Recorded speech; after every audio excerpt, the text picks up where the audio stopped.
Pernahkah kamu merasa ada sesuatu dalam dirimu yang berubah, tapi kamu tidak bisa menjelaskannya? Kamu masih orang yang sama, tapi ada suara kecil yang berkata, "Aku merasa berbeda." Suara itu tidak datang tiba-tiba, tapi juga tidak kamu sadari kapan mulainya. Lama-kelamaan, kamu mulai merasa bahwa arah hidupmu berubah, dan kamu tidak tahu kapan semuanya bermula. Bayangkan, seorang anak laki-laki umur 12 tahun yang tidak sengaja menonton video sensual dari ponsel temannya. Awalnya dia hanya merasa penasaran, tapi 2 minggu kemudian dia mulai mencarinya sendiri. Setahun berlalu dia mulai memakai pakaian yang lebih feminin. 4 tahun kemudian dia berdiri di depan cermin dan berkata, "Aku tidak tahu siapa aku sebenarnya. Itu bukan cerita fiksi. Itu kenyataan banyak anak muda hari ini." Menurut survei Gallup tahun 2022, lebih dari 20% generasi Z di Amerika mengidentifikasi diri sebagai bagian dari spektrum LGBT. Bandingkan dengan generasi sebelumnya yang hanya 1 hingga 2%. Dalam waktu kurang dari 2 dekade, angkanya naik lebih dari 10 kali lipat. Peningkatan sebesar ini tentu tidak bisa hanya dijelaskan oleh genetika. Sementara itu, firman Tuhan sejak awal sudah menegaskan rancangan identitas manusia. Dalam kitab Kejadian pasal 1 ayat 27, tertulis bahwa Allah menciptakan manusia menurut gambarnya, sebagai laki-laki dan perempuan. Ini bukan sekadar informasi biologis. Ini adalah penegasan tentang desain identitas yang disengaja dan penuh maksud. Maka jika banyak orang hari ini merasa tidak cocok dengan tubuhnya sendiri, bukan berarti rancangan Tuhan keliru, tetapi bisa jadi ada sesuatu yang telah menggoyahkan pondasi identitas mereka. Psikologi modern menemukan bahwa pengalaman emosional pada masa kanak-kanak sangat mempengaruhi cara seseorang memandang dirinya sendiri. Anak-anak yang tumbuh dalam kondisi rumah tangga yang dingin secara emosional, minim pelukan, tanpa kata-kata dukungan, dan tanpa kehadiran orang tua yang stabil, berisiko besar mengalami kebingungan identitas ketika mereka dewasa. Seorang anak laki-laki yang tidak mendapatkan afirmasi dari ayahnya mungkin akan kehilangan arah dalam memahami maskulinitas. Anak perempuan yang dibesarkan oleh sosok ibu yang kasar bisa tumbuh dengan kebencian terhadap femininitasnya sendiri. Semua ini terjadi tanpa suara, tanpa ledakan besar, tapi meninggalkan luka yang dalam. Ketika anak-anak yang terluka ini tumbuh, mereka mencari ruang di mana mereka bisa merasa diterima. Maka ketika mereka menemukan komunitas yang menyambut tanpa syarat, walaupun menyimpang, rasa diterima itu bisa terasa lebih meyakinkan dibandingkan kebenaran yang dulu pernah mereka dengar, tapi tak pernah mereka rasakan. Pengaruh besar berikutnya datang dari media dan teknologi. Kita hidup di zaman di mana algoritma digital bisa memahami isi hati kita lebih cepat daripada kita sendiri. Satu klik, satu tontonan pendek di TikTok atau Instagram bisa memicu sistem untuk menyuplai ratusan konten serupa. Tanpa sadar, konten demi konten itu membentuk pola pikir. Dalam dunia teknologi, ini disebut pemodelan prediktif. Sistem mempelajari kebiasaanmu, menebak apa yang kamu sukai, lalu menyajikan itu berulang-ulang. Dalam dunia spiritual, ini adalah bentuk pembiasaan yang tanpa disadari bisa menggantikan nilai-nilai sejati. Ketika konten yang disajikan berkali-kali mengangkat tema penerimaan terhadap orientasi seksual alternatif, maka yang awalnya terasa asing akan perlahan menjadi biasa. Yang awalnya hanya ingin tahu, lama-kelamaan bisa berubah menjadi pengakuan. Bukan karena yakin, tapi karena terbiasa. Firman Tuhan dalam kitab Amsal pasal 4 ayat 23 dengan tegas mengingatkan, "Jagalah hatimu dengan segala kewaspadaan, karena dari situlah terpancar kehidupan." Tapi bagaimana bisa menjaga hati jika setiap hari kita dikelilingi oleh pesan-pesan yang terus menggoda untuk menggantikan suara kebenaran dengan kenyamanan palsu, bahkan hati sendiri bisa keliru. Dalam kitab Yeremia pasal 17 ayat 9 tertulis bahwa hati itu licik melebihi segala sesuatu dan sangat rusak. Maka tidak heran jika banyak orang hari ini mengikuti suara hatinya, hanya untuk tersesat lebih jauh. Bukan karena niat yang jahat, tapi karena tidak tahu kemana harus berpaling. Secara medis, orientasi seksual tidak bisa sepenuhnya disimpulkan sebagai bawaan lahir. Penelitian menunjukkan bahwa lingkungan, pengalaman traumatis, dan paparan visual yang berulang dapat mempengaruhi struktur pikiran dan emosi seseorang.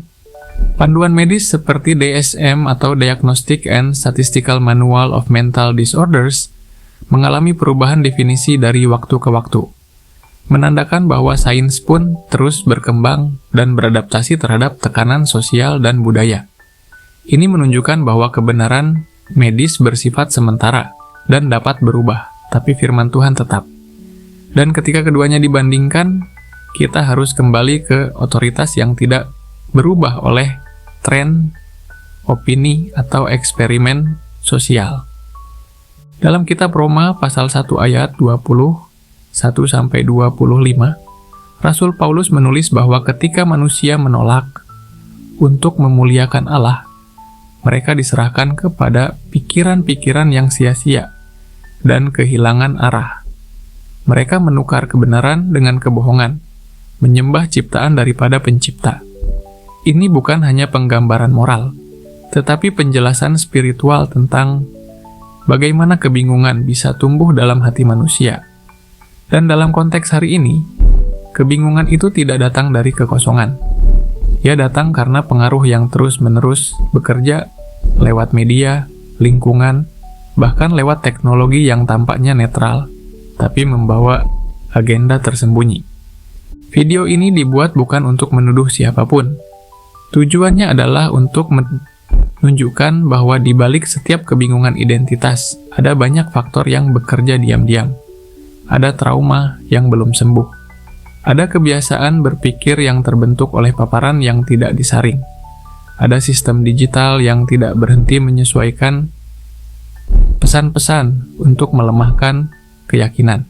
Dan jika semua ini tidak kita sadari, maka sedikit demi sedikit kita bisa kehilangan arah.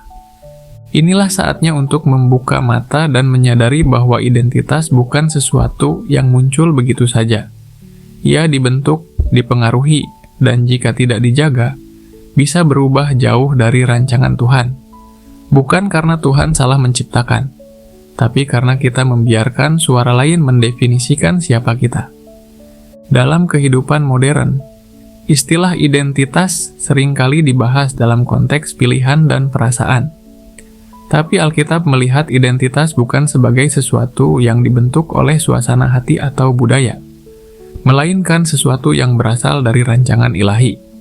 Sejak awal, firman Tuhan telah menetapkan dasar identitas manusia dengan sangat jelas.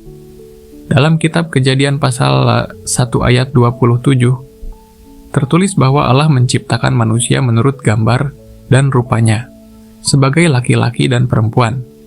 Ini bukan hanya pernyataan biologis, melainkan pengungkapan tujuan dan posisi manusia dalam ciptaan. Identitas bukan hasil pencarian, melainkan pemberian. Ketika seseorang meragukan siapa dirinya, itu bukan tanda bahwa dia harus menciptakan versi baru dari dirinya, tapi bahwa dia sedang kehilangan koneksi dengan Sang Pencipta. Identitas dalam Alkitab tidak pernah digambarkan sebagai sesuatu yang bisa dinegosiasikan. Dari Musa hingga Paulus, semua tokoh besar dalam Alkitab mengalami proses menemukan kembali siapa mereka dalam terang firman Tuhan, bukan dalam terang opini masyarakat. Dalam kitab Yeremia pasal 1 ayat 5, Tuhan berkata, "Sebelum aku membentuk engkau dalam rahim ibumu, aku telah mengenal engkau." Ini artinya, keberadaan dan identitas manusia tidak dimulai dari pengalaman pribadi, tapi dari pengetahuan Allah yang mendahului semuanya. Ketika dunia hari ini berkata, "Temukan dirimu sendiri," Alkitab berkata, "Aku telah mengenal engkau lebih dulu." Ketika dunia berkata, "Bentuklah siapa kamu," Tuhan justru mengingatkan, "Engkau sudah kuciptakan sesuai rancanganku." Namun akibat kejatuhan manusia ke dalam dosa, banyak yang kehilangan arah dan lupa siapa mereka sebenarnya. Dalam kitab Roma pasal 1 ayat 21 hingga 27, Rasul Paulus menjelaskan bahwa ketika manusia tidak lagi memuliakan Tuhan sebagai Allah, pikiran mereka menjadi sia-sia dan hati mereka menjadi gelap. Mereka menggantikan kemuliaan Allah dengan berhala. Dan akibat dari penolakan terhadap kebenaran itu adalah penyimpangan dalam hal identitas dan keinginan. Dalam ayat-ayat itu, Paulus menggambarkan bagaimana laki-laki meninggalkan hubungan yang wajar dengan perempuan dan terbakar oleh nafsu terhadap sesama jenis. Ini bukan hanya catatan sejarah atau ajaran moral. Ini adalah penjelasan teologis tentang bagaimana ketika identitas manusia tidak lagi berakar pada kebenaran, maka distorsi terjadi. Dalam kegelapan itu, sesuatu yang asing bisa terasa wajar, dan sesuatu yang salah bisa terasa benar. Tapi penyimpangan identitas bukanlah puncak masalah, melainkan gejala dari masalah yang lebih dalam, yaitu pemisahan dari sang sumber. Identitas sejati hanya bisa ditemukan jika seseorang kembali kepada hubungan yang benar dengan Allah. Dalam kitab Yohanes pasal 1 ayat 12, tertulis bahwa semua orang yang menerima Kristus diberi kuasa untuk menjadi anak-anak Allah. Kata anak di sini bukan sekadar status simbolis, tapi identitas sejati yang membawa nilai, tujuan, dan arah hidup. Maka orang yang hidup tanpa Kristus bukan hanya kehilangan keselamatan, tapi kehilangan arah tentang siapa dirinya di hadapan Allah. Alkitab juga mengajarkan bahwa identitas bukan hanya soal status, tapi soal hidup yang dijalani dalam kekudusan. Dalam kitab Galatia pasal 5 ayat 9 tertulis bahwa sedikit ragi membuat seluruh adonan mengembang. Artinya, satu kompromi kecil terhadap kebenaran bisa memengaruhi keseluruhan kehidupan. Ketika seseorang mulai membiarkan kebohongan kecil mengenai siapa dirinya, ia sedang membuka jalan bagi perubahan besar yang bisa menjauhkannya dari rencana Tuhan. Identitas tidak hanya bisa rusak karena trauma atau tekanan sosial, tapi juga karena kelalaian spiritual yang membuat seseorang berhenti mengingat siapa dia di dalam Kristus. Namun di tengah segala kekacauan dunia, firman Tuhan tetap berdiri sebagai cermin dan kompas. Dalam kitab Yakobus pasal 1 ayat 23 dan 24 dikatakan bahwa siapa yang mendengar firman tetapi tidak melakukannya, ibarat orang yang memandang wajahnya di cermin lalu pergi dan lupa seperti apa dirinya. Ini adalah gambaran yang kuat tentang bagaimana seseorang bisa melupakan identitasnya ketika ia berhenti menjadikan firman sebagai panduan. Firman itu bukan hanya ajaran moral, tapi pengingat harian tentang siapa kita sebenarnya. Ketika kita menjauh dari firman, kita tidak hanya menjadi bingung soal tindakan, tapi juga soal eksistensi. Penting juga untuk memahami bahwa identitas yang sejati tidak bisa dibentuk oleh budaya. Budaya bisa berubah. Nilai-nilainya bisa naik dan turun tergantung tren dan kekuatan politik. Tapi identitas yang berasal dari Tuhan bersifat kekal, tidak bergantung pada zaman. Itulah sebabnya banyak orang yang mencoba membentuk identitas berdasarkan tren akhirnya merasa kosong. Mereka mengikuti label komunitas, bahkan gaya hidup tertentu hanya untuk menyadari bahwa semuanya tidak mampu menjawab pertanyaan paling mendasar dalam hati mereka. Siapa saya sebenarnya? Mereka menumpuk banyak definisi baru atas diri mereka, namun tetap merasa gelisah karena tidak dibangun di atas dasar yang benar. Alkitab tidak hanya memberikan definisi identitas, tetapi juga memberikan solusi bagi yang telah kehilangan identitasnya. Dalam kitab 1 Korintus pasal 6 ayat 9-11, Rasul Paulus menuliskan bahwa orang-orang yang hidup dalam dosa seksual, penyembahan berhala, dan berbagai pelanggaran lainnya tidak akan mewarisi kerajaan Allah. Tapi kemudian ia berkata, "Demikianlah dahulu beberapa orang di antara kamu, tetapi kamu telah dibasuh, dikuduskan, dan dibenarkan dalam nama Tuhan Yesus Kristus." Kalimat ini menegaskan bahwa perubahan identitas bukan hanya mungkin, tetapi dijamin bagi mereka yang mau datang kembali kepada Tuhan. Identitas yang telah rusak bisa dipulihkan, bukan oleh usaha manusia, tetapi oleh anugerah Allah. Ketika seseorang hidup tanpa pemahaman yang benar tentang identitasnya, hidupnya akan diarahkan oleh dorongan emosi, tekanan sosial, dan opini orang lain. Ia akan mudah terbawa arus, mengikuti apa yang dikatakan populer, bahkan jika itu bertentangan dengan keyakinan terdalamnya.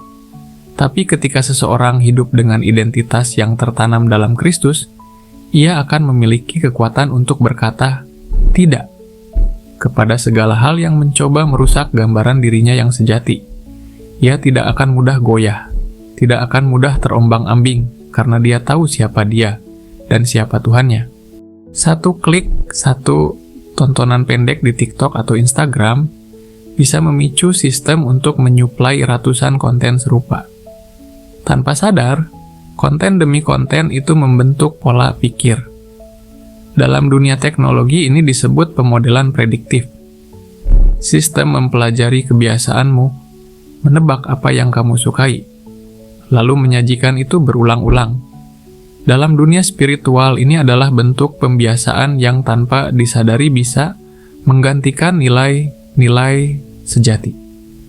Ketika konten yang disajikan berkali-kali mengangkat tema penerimaan terhadap orientasi seksual alternatif, maka yang awalnya terasa asing akan perlahan menjadi biasa. Yang awalnya hanya ingin tahu, lama-kelamaan bisa berubah menjadi pengakuan, bukan karena yakin, tapi karena terbiasa. Firman Tuhan dalam kitab Amsal pasal 4 ayat 23 dengan tegas mengingatkan, "Jagalah hatimu dengan segala kewaspadaan, karena dari situlah terpancar kehidupan." Tapi bagaimana bisa menjaga hati jika setiap hari kita dikelilingi oleh pesan-pesan yang terus menggoda untuk menggantikan suara kebenaran dengan kenyamanan palsu? Bahkan hati sendiri bisa keliru. Dalam kitab Yeremia pasal 17 ayat 9 tertulis bahwa hati itu licik melebihi segala sesuatu dan sangat rusak. Maka tidak heran jika banyak orang hari ini mengikuti suara hatinya hanya untuk tersesat lebih jauh. Bukan karena niat yang jahat, tapi karena tidak tahu kemana harus berpaling. Secara medis, orientasi seksual tidak bisa sepenuhnya disimpulkan sebagai bawaan lahir. Penelitian menunjukkan bahwa lingkungan, pengalaman traumatis, dan paparan visual yang berulang dapat mempengaruhi struktur pikiran dan emosi seseorang. Panduan medis seperti DSM atau Diagnostic and Statistical Manual of Mental Disorders mengalami perubahan definisi dari waktu ke waktu, menandakan bahwa sains pun terus berkembang dan beradaptasi terhadap tekanan sosial dan budaya. Ini menunjukkan bahwa kebenaran medis bersifat sementara dan dapat berubah, tapi firman Tuhan tetap. Dan ketika keduanya dibandingkan, kita harus kembali ke otoritas yang tidak berubah oleh tren, opini, atau eksperimen sosial. Dalam kitab Roma pasal 1 ayat 21-25, Rasul Paulus menulis bahwa ketika manusia menolak untuk memuliakan Allah, mereka diserahkan kepada pikiran-pikiran yang sia-sia dan kehilangan arah. Mereka menukar kebenaran dengan kebohongan, menyembah ciptaan daripada pencipta. Ini bukan hanya penggambaran moral, tetapi penjelasan spiritual tentang bagaimana kebingungan bisa tumbuh dalam hati manusia. Dan dalam konteks hari ini, kebingungan itu tidak datang dari kekosongan. Ia datang karena pengaruh yang terus-menerus bekerja lewat media, lingkungan, bahkan lewat teknologi yang tampaknya netral, tapi membawa agenda tersembunyi. Video ini dibuat bukan untuk menuduh siapapun. Tujuannya adalah untuk menunjukkan bahwa di balik setiap kebingungan identitas, Ada banyak faktor yang bekerja diam-diam. Ada trauma yang belum sembuh, ada kebiasaan berpikir yang terbentuk oleh paparan yang tidak disaring. Ada sistem digital yang tidak berhenti menyesuaikan pesan-pesan untuk melemahkan keyakinan. Dan jika semua ini tidak kita sadari, maka sedikit demi sedikit kita bisa kehilangan arah. Inilah saatnya untuk membuka mata dan menyadari bahwa identitas bukan sesuatu yang muncul begitu saja. Ia dibentuk, dipengaruhi, dan jika tidak dijaga, bisa berubah jauh dari rancangan Tuhan. Bukan karena Tuhan salah menciptakan, tapi karena kita membiarkan suara lain mendefinisikan siapa kita.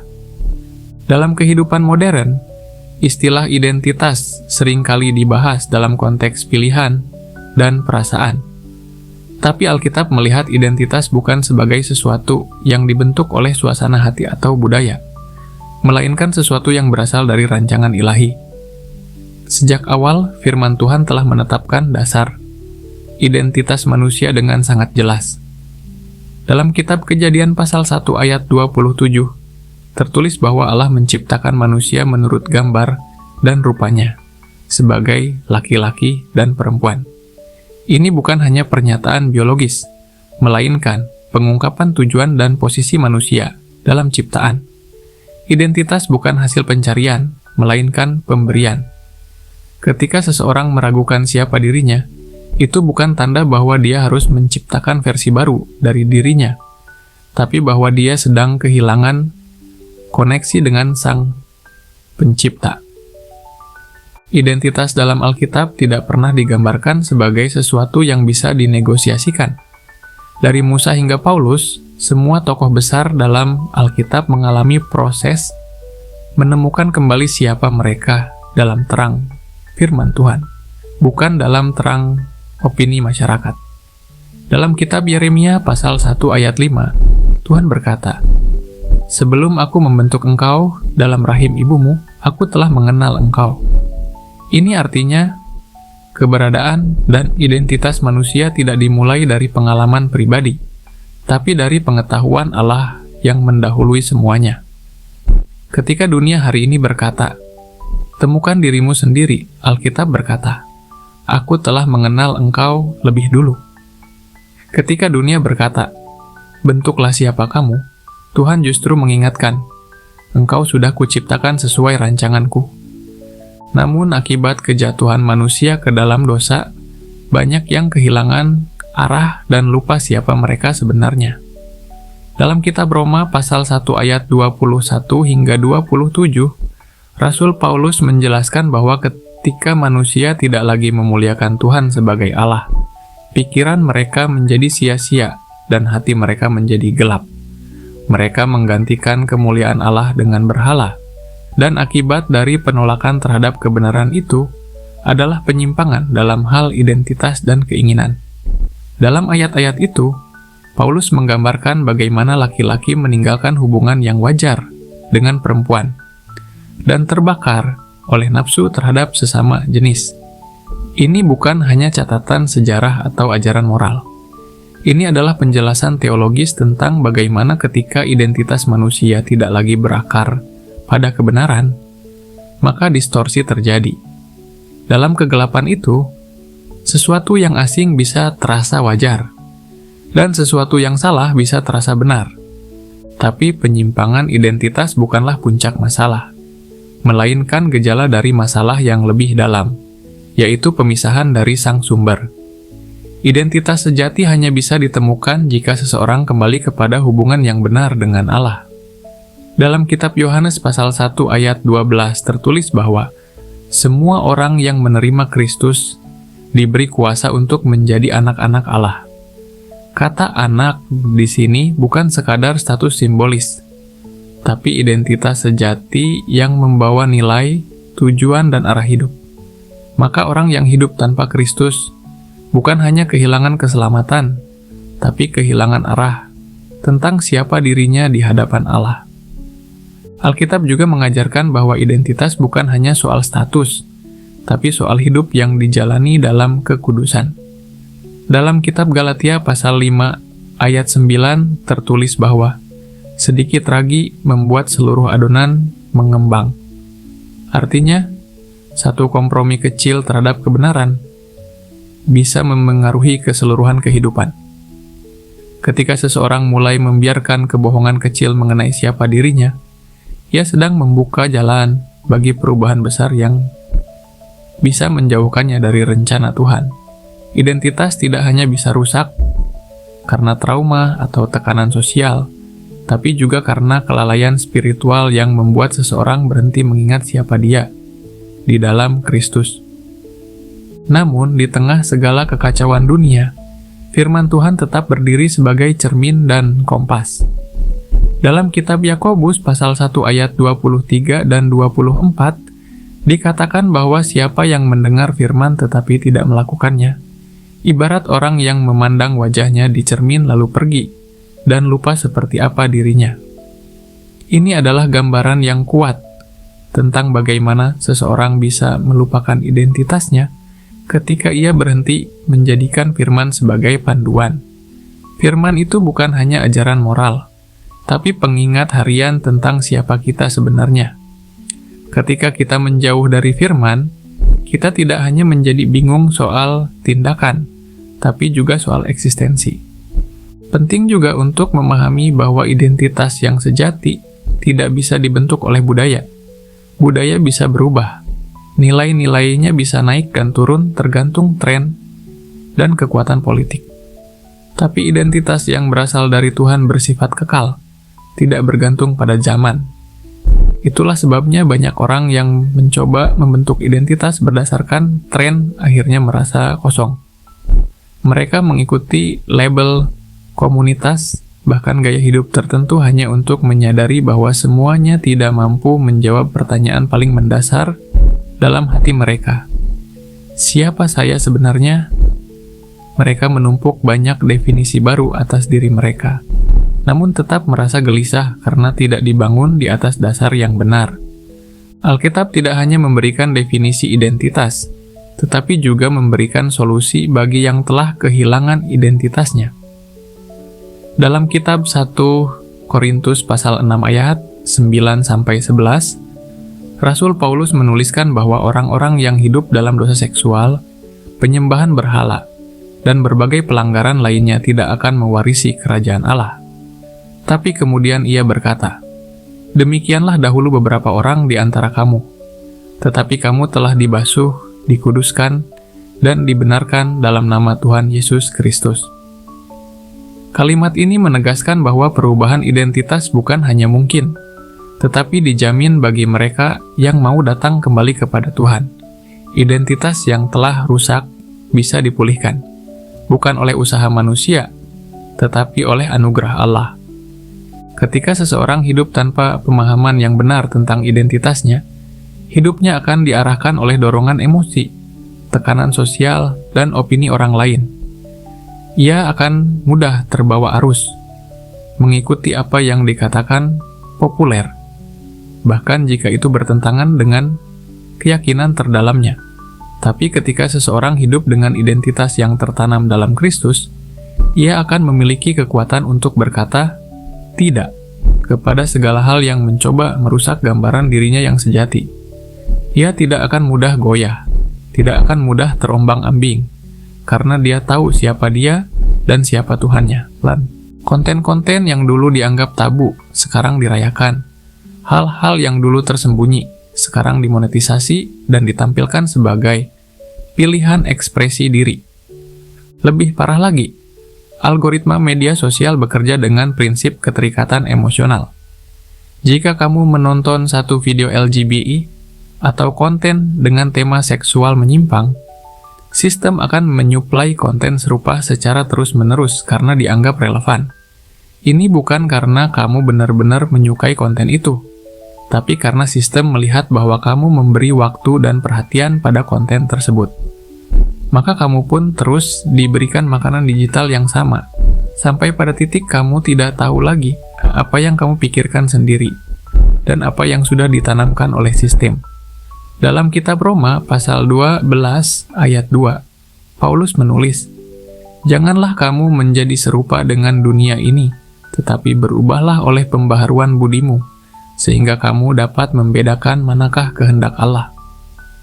Ayat ini menegaskan bahwa pola pikir seseorang bisa diubah, baik oleh kebenaran maupun oleh dunia. Dan jika tidak waspada, pembentukan oleh dunia terjadi secara otomatis dan konstan, terutama melalui media. Tak hanya media sosial dan pornografi, bahkan film anak-anak, serial, dan iklan kini menyisipkan narasi identitas yang cair dan menormalkan ekspresi seksual non-biner. Banyak karakter dalam film populer digambarkan sebagai androgini atau memiliki ketertarikan yang ambigu tanpa penjelasan nilai moral. Ini dilakukan bukan untuk sekadar mendukung keberagaman, tapi untuk menyisipkan ide bahwa semua bentuk identitas adalah setara dan sah.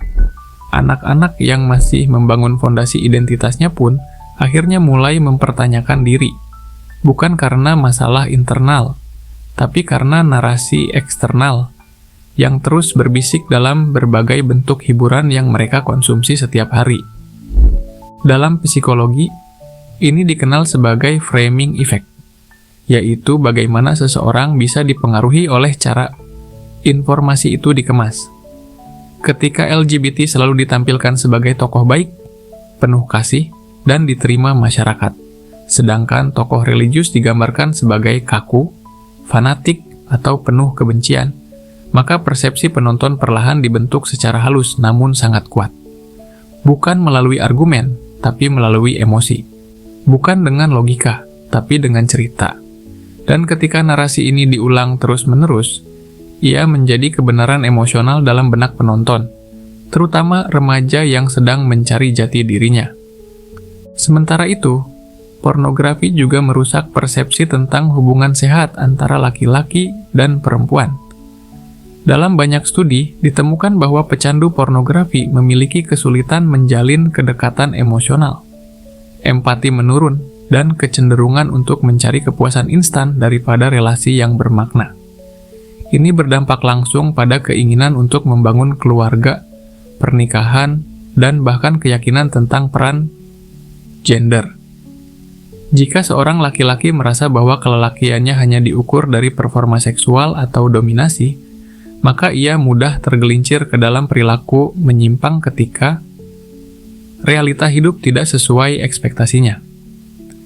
Dalam kitab 1 Tesalonika pasal 4 ayat 3-5, Tuhan memperingatkan, karena inilah kehendak Allah, pengudusanmu, yaitu supaya kamu menjauhkan diri dari percabulan, supaya kamu masing-masing mengambil seorang perempuan, menjadi istrinya sendiri, dan hidup di dalam kekudusan dan penghormatan.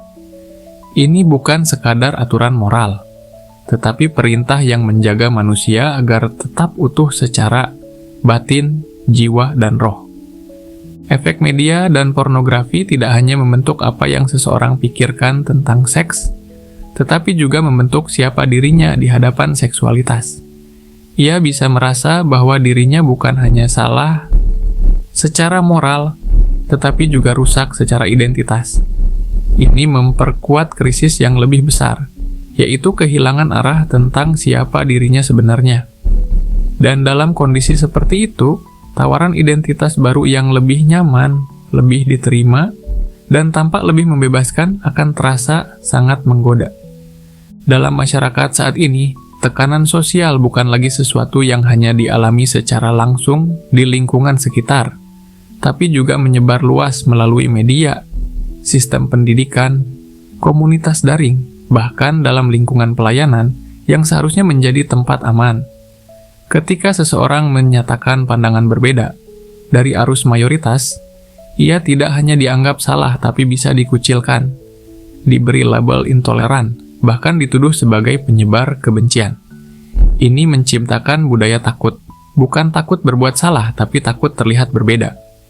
Dan dalam konteks ini, banyak orang, terutama generasi muda, lebih memilih menyesuaikan diri dengan narasi populer daripada berdiri dalam kebenaran yang bisa membuat mereka terlihat asing. Dalam ilmu psikologi sosial, eksperimen klasik yang dikenal sebagai Asch Conformity Experiment menunjukkan bahwa lebih dari 70% orang akan memberikan jawaban yang salah dalam situasi kelompok hanya karena mereka tidak ingin terlihat berbeda dari mayoritas. Ini menunjukkan bahwa manusia secara alami cenderung mencari penerimaan daripada kebenaran. Dalam dunia nyata, ini terjadi ketika seseorang yang awalnya meyakini nilai-nilai iman mulai meragukannya karena semua orang di sekitarnya memiliki pandangan berbeda. Mereka tidak selalu yakin bahwa yang baru itu benar, tapi merasa terlalu lelah untuk terus bertahan di pihak yang minoritas. Fenomena ini sangat terlihat di sekolah-sekolah dan kampus. Banyak remaja Kristen yang awalnya memiliki keyakinan kuat mulai melemah ketika mereka menjadi satu-satunya yang tidak ikut merayakan bulan kebanggaan, atau ketika mereka menjadi sasaran pertanyaan tajam dalam diskusi kelas yang mempromosikan relativisme moral. Mereka merasa sendirian, dan pelan-pelan mulai diam. Dari diam, berubah menjadi netral. Dan dari netral, akhirnya ikut arus. Bukan karena mereka tidak tahu kebenaran, tapi karena lelah melawan tekanan sosial yang terus-menerus datang dari berbagai arah. Tekanan ini tidak hanya berasal dari luar gereja. Dalam beberapa kasus, gereja atau komunitas Kristen justru menjadi terlalu lunak demi dianggap relevan. Mereka mulai menggunakan bahasa yang kabur, menghindari pembicaraan tentang dosa, dan mengganti konfrontasi rohani dengan afirmasi emosional. Mereka lebih takut kehilangan anggota jemaat daripada kehilangan pesan keselamatan. Ini membuat banyak orang merasa bahwa iman bisa dikompromikan demi menjaga harmoni. Padahal dalam kitab Galatia pasal 1 ayat 10, Rasul Paulus menegaskan, "Adakah aku sekarang berusaha mencari kesukaan manusia atau kesukaan Allah? Jika aku masih mau menyenangkan manusia, maka aku bukanlah hamba Kristus." Ini menjadi penegasan bahwa kesetiaan pada kebenaran bukan soal popularitas, tapi soal siapa yang kita layani. Normalisasi perilaku menyimpang terjadi ketika hal yang dulu dianggap salah, kini dianggap biasa. Media, pendidikan, komunitas, dan bahkan beberapa pemimpin opini publik memainkan peran besar dalam menanamkan gagasan bahwa semua identitas valid, semua cinta suci, dan semua pilihan pribadi harus dihormati tanpa pertanyaan. Dalam dunia yang menjunjung tinggi toleransi sebagai nilai tertinggi, kebenaran menjadi hal yang relatif. Tidak ada lagi benar atau salah, hanya ada pilihan. Ini membuat banyak orang tidak sadar bahwa mereka sedang dibentuk oleh lingkungan, bukan oleh nilai yang berasal dari Tuhan. Fenomena ini juga terjadi di media daring. Banyak tokoh publik, influencer, dan selebriti yang secara terbuka mendukung agenda LGBT, bukan karena mereka memahami isu tersebut secara mendalam, tapi karena mereka ingin tetap relevan dan diterima audiens. Dukungan mereka sering kali tidak disertai argumentasi yang logis atau dasar nilai yang kuat. Mereka hanya ingin terlihat terbuka dan progresif. Tapi karena pengaruh dan daya jangkau mereka sangat besar, jutaan orang muda mulai meniru sikap mereka, tanpa pernah menyadari apa yang sedang mereka serap ke dalam pikirannya. Ini menciptakan efek domino, di mana satu orang memengaruhi 100, dan 100 mengubah ribuan. Dalam kitab 2 Timotius pasal 4 ayat 3-4 tertulis bahwa akan datang waktunya orang tidak lagi menerima ajaran sehat, tetapi akan mengumpulkan guru-guru menurut keinginan telinga mereka. Mereka akan memalingkan telinganya dari kebenaran dan membukanya bagi dongeng. Ini bukan sekadar nubuatan masa depan, tapi kenyataan hari ini. Banyak orang lebih suka mendengar apa yang menyenangkan hati mereka daripada apa yang menyelamatkan jiwa mereka. Dan dalam dunia yang dibanjiri suara kebenaran akan terasa asing dan seringkali menyakitkan bagi telinga yang tidak dibiasakan. Selain itu, tekanan sosial juga memanipulasi emosi dengan istilah yang menggugah rasa bersalah. Siapapun yang tidak setuju dianggap tidak punya empati. Siapapun yang mempertahankan pandangan tradisional dianggap membenci, tapi kasih sejati tidak berarti membiarkan kebohongan. Dalam kitab Efesus pasal 4 ayat 15, Paulus berkata, "Berpegang teguh pada kebenaran dalam kasih." Artinya, kasih dan kebenaran tidak bisa dipisahkan. Menyatakan kebenaran bukan kebencian, melainkan bentuk tertinggi dari kepedulian. Karena yang benar akan membawa kepada kehidupan, sementara kebohongan, walau terdengar indah, hanya akan menuntun pada kehancuran. Normalisasi dosa juga seringkali dikaitkan dengan istilah seperti inklusivitas, hak asasi, atau penerimaan penuh. Padahal semua istilah itu, jika tidak dijalankan dalam kerangka kebenaran, akan berubah menjadi sarana kompromi. Tuhan memang mengasihi semua orang, tapi tidak semua pilihan hidup disetujui olehnya. Dalam kitab Wahyu pasal 3 ayat 15-16, Tuhan berkata kepada jemaat di Laodikia bahwa karena mereka suam-suam kuku, Ia akan memuntahkan mereka dari mulutnya. Ini menunjukkan bahwa ketidakjelasan sikap bukan bentuk kasih, melainkan bentuk penolakan terhadap Tuhan sendiri. Dalam tekanan sosial yang semakin kuat ini, banyak orang merasa tidak punya pilihan selain mengikuti arus. Tapi arus yang besar tidak selalu mengarah ke tempat yang benar. Dan mereka yang diam saja dalam arus, bisa saja terbawa jauh dari tujuan hidup yang sebenarnya. Alkitab tidak pernah bersikap kabur terhadap topik identitas dan perilaku seksual. Sejak Perjanjian Lama hingga Perjanjian Baru, firman Tuhan menyampaikan secara jelas pandangan ilahi mengenai hubungan antara laki-laki dan perempuan, pernikahan, dan batasan moral, yang ditetapkan bukan untuk membatasi manusia, melainkan untuk melindungi dan memulihkan.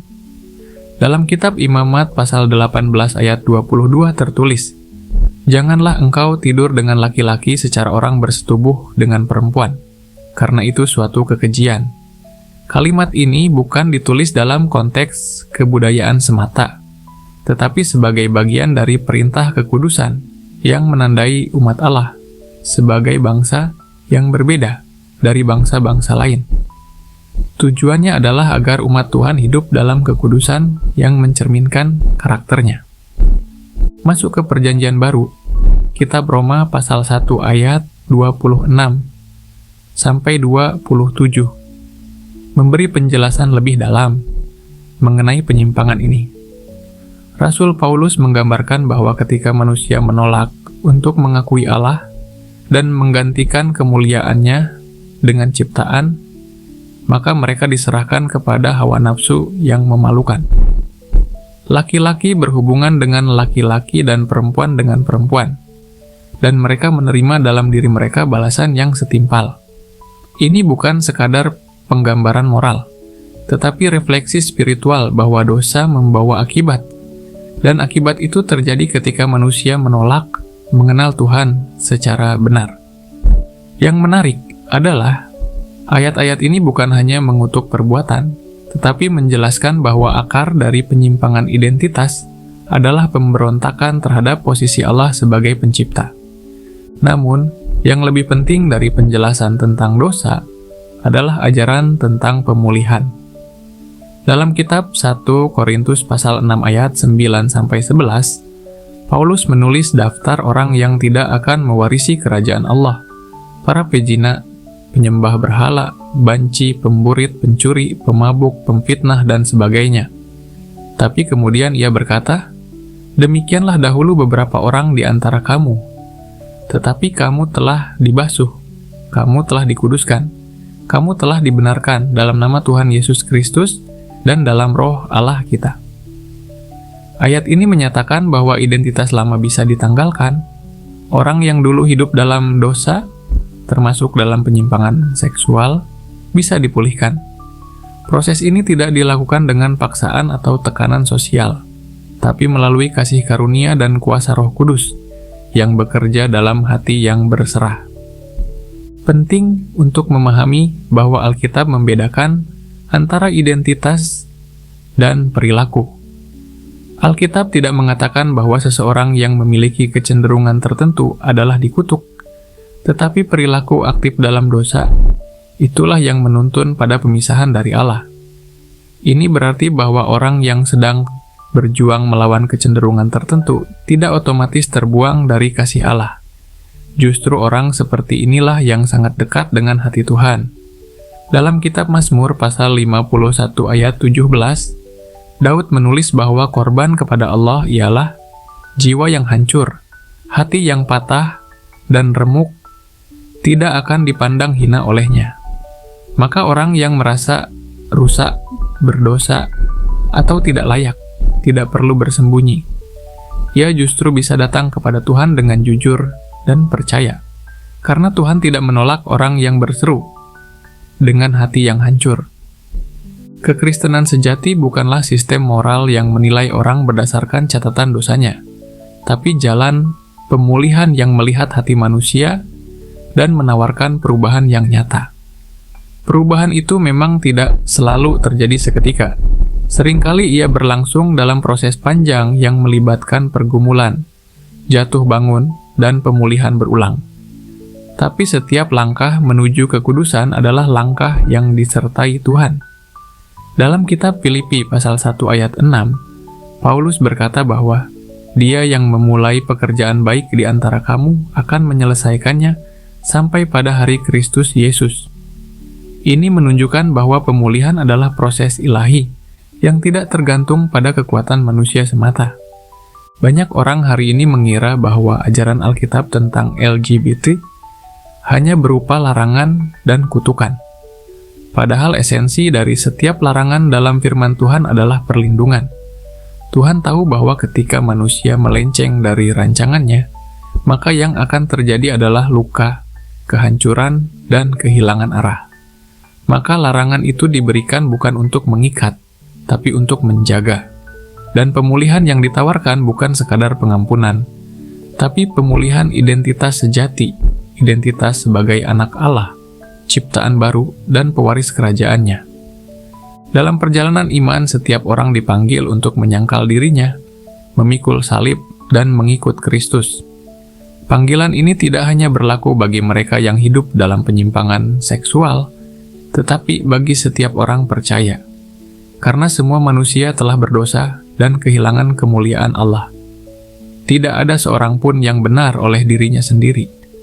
Tapi kasih karunia Tuhan menjangkau siapapun yang mau bertobat. Ini adalah undangan bagi semua yang mau kembali pada rancangan awal. Bukan untuk dihakimi, tapi untuk dipulihkan. Dalam era digital yang berkembang sangat cepat, teknologi tidak lagi hanya menjadi alat bantu manusia, tetapi juga pembentuk persepsi, opini, dan bahkan identitas. Kecerdasan buatan atau AI bukan lagi sekadar inovasi futuristik. Ya, kini hadir dalam setiap sisi kehidupan, mulai dari media sosial, pencarian internet, aplikasi edukasi, hingga konten hiburan. Namun, di balik kemudahan dan kecepatan yang ditawarkan, AI menyimpan potensi besar dalam membentuk arah pikiran manusia, terutama mereka yang tidak sadar bahwa dirinya sedang dipengaruhi. Karena AI belajar dari perilaku manusia, ia mengatur ulang dunia digital untuk mencerminkan dan memperkuat apa yang sudah kita klik, tonton, dan ketik. Semakin sering seseorang terpapar satu jenis konten, semakin banyak konten serupa yang akan muncul, dan proses ini membentuk semacam ruang gema yang memperkuat preferensi tanpa ada kesempatan untuk menilai ulang secara kritis. Dalam konteks identitas seksual dan moralitas, pengaruh AI sangat nyata. Banyak anak muda yang awalnya hanya menonton satu video atau artikel terkait LGBT, lalu secara algoritmik dibanjiri oleh konten sejenis. Bukan karena mereka mencari, tapi karena sistem melihat bahwa mereka memperhatikan. AI tidak menilai benar atau salah. Ia hanya mengoptimalkan eksposur sesuai jejak digital yang tertinggal. Inilah yang membuat banyak orang merasa bahwa seluruh dunia sepakat dengan pandangan tertentu, padahal yang mereka lihat hanyalah hasil dari sistem yang menyaring informasi sesuai pola klik mereka. Ini menciptakan ilusi konsensus. Mereka percaya bahwa identitas tertentu adalah hal yang umum dan normal, hanya karena seluruh dunia digital mereka menunjukkannya setiap hari. Lebih dari itu, teknologi deepfake kini memungkinkan manipulasi wajah, suara, dan ekspresi seseorang untuk menyampaikan pesan yang tidak pernah ia ucapkan. Video palsu bisa dibuat dengan kualitas yang sangat realistis dan dipakai untuk menyebarkan ideologi, propaganda, bahkan penyesatan moral. Dalam konteks spiritual, ini mencerminkan peringatan dari kitab 2 Tesalonika, pasal 2 ayat 10 dan 11, bahwa akan datang masa di mana manusia lebih mencintai ketidakbenaran, dan Allah menyerahkan mereka pada tipu daya, sehingga mereka percaya pada kebohongan. Tipu daya itu hari ini bukan hanya berupa doktrin palsu di mimbar, tapi konten palsu di layar, yang tampak benar, terasa emosional, namun sepenuhnya dimanipulasi oleh sistem yang tidak mengakui nilai kekal. Teknologi juga semakin menyatu dengan kehidupan pribadi manusia lewat chatbot, asisten virtual, dan aplikasi yang bisa memberi saran emosional atau nasihat psikologis. Di permukaan, ini terlihat baik, memberikan dukungan bagi mereka yang kesepian, tapi perlahan batas antara manusia dan mesin menjadi kabur. Ketika seseorang mulai lebih percaya pada respons AI daripada firman Tuhan, atau manusia nyata yang dipenuhi kasih karunia, maka arah hidupnya tidak lagi ditentukan oleh Roh Kudus, tapi oleh logika algoritma. Dan logika algoritma tidak dibentuk oleh kasih, melainkan oleh efisiensi dan data statistik.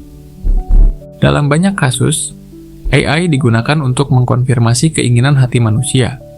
Jika seseorang memiliki kecenderungan tertentu, sistem akan memperkuat dan memfasilitasi arah tersebut.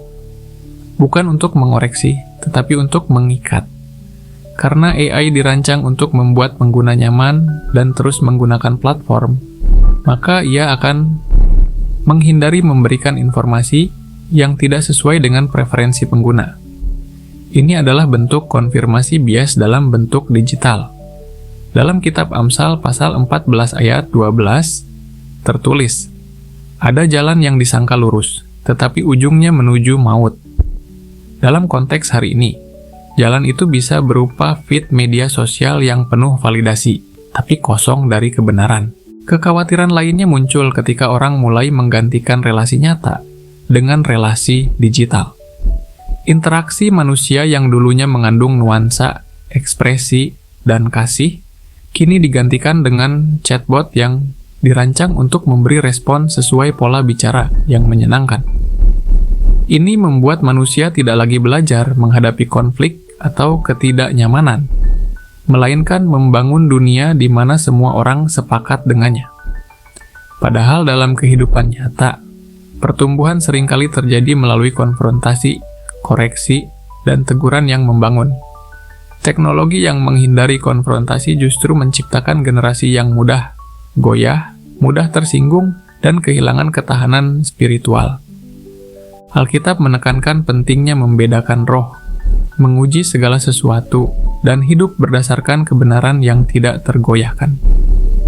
Dalam kitab 1 Yohanes pasal 4 ayat 1, kita diperingatkan untuk tidak percaya begitu saja pada setiap roh, melainkan mengujinya.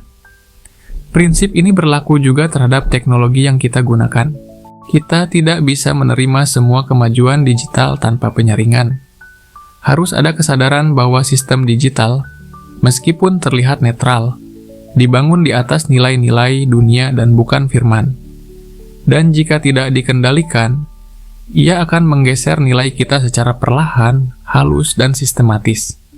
Teknologi memang bisa menjadi alat untuk memberitakan Injil, menyebarkan kebaikan, dan memperluas jangkauan pelayanan.